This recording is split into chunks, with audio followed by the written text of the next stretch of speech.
हर सदी में एक ऐसा इंसान आता है जो अपने जज्बे से दुनिया का नजरिया बदल देता है। एक ऐसे लीडर जिनकी एक डिसीजन की वजह से आज लोगों के सपने पूरे हो रहे हैं, वो अपनी सपनों की लाइफ जी रहे हैं। ऐसे एक बिजनेसमैन एंड लाइफ कोच जिनकी सिखाई गई बातें अपनाकर बहुत लोग मोटिवेट होते हैं और अपनी जिंदगी में लाखों नहीं बल्कि करोड़ों कमा रहे हैं।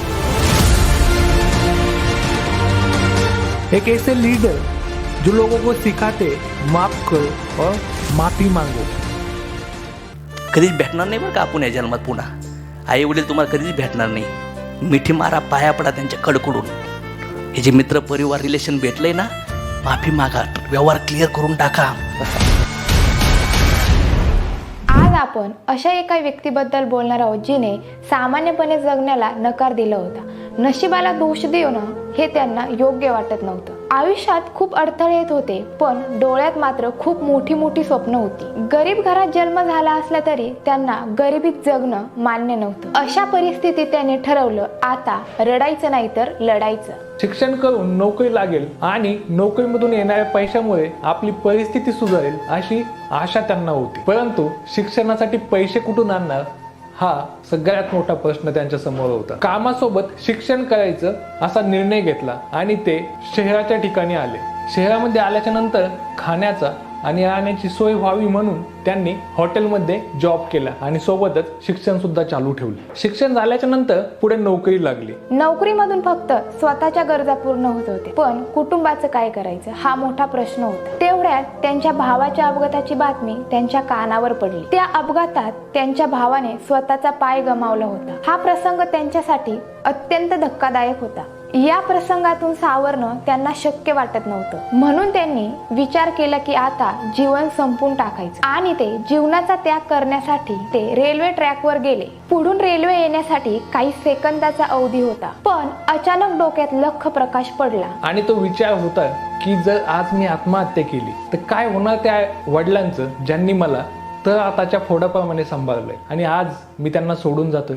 काय होणार त्या अशा मुलीचं जी तिच्या आई वडिलांना सोडून माझ्या सोबत आलीये, माझी पत्नी म्हणून माझा संसार करतीये, माझ्या आई वडिलांना सांभाळतीये। काय होणार त्या मुलाचं ज्या मुलाला मी जन्म घातलाय, काय होणार त्या भावाचं जो माझ्याकडे आशेने बघतोय। मग त्यांनी ठरवले, आज ज्या अडचणीत मी आहे त्या अडचणीत हजारो लोक ही आहेत। आज मी जर माझं जीवन संपवलं तर त्यांना कोण मदत करणार। तेथून येऊन त्यांनी हजारो लोकांना मदत करायचे ठरवले आणि त्यांनी मार्गही तसा निवडला। त्यांनी जो मार्ग निवडला त्यामधून ते तर खूप सक्सेसफुल झालेत। आज सर हजारो लाखो लोकांना प्रेरित करताय, त्यांची स्वप्न पूर्ण करण्यासाठी मार्गदर्शनही करताय।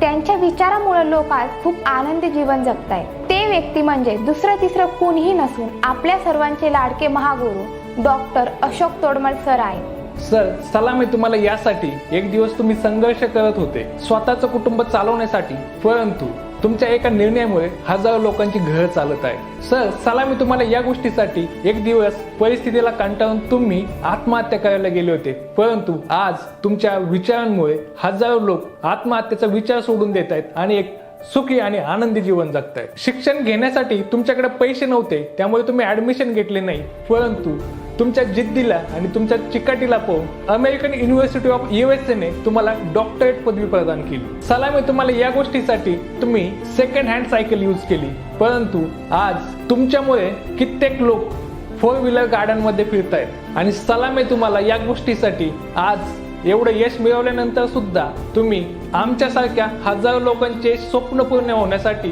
काम करतायत। सर यासाठी तुम्हाला मनापासून सलाम आहे। कारण आणि निमित्त असं आहे की आज आपल्या सर्वांचे महागुरु यांचा वाढदिवस आहे। सर तुम्हाला माझ्याकडून आणि ESESI फॅमिलीकडून वाढदिवसाच्या मनपूर्वक हार्दिक शुभेच्छा। असं म्हणतात की आपल्या आयुष्यात एक दिशादर्शक आणि मार्गदर्शक असेल तर आपले निर्णय कधीच चुकत नाहीत। असेच मार्गदर्शक आमच्या आयुष्यात आम्हाला तुमच्या रूपात भेटले आहे।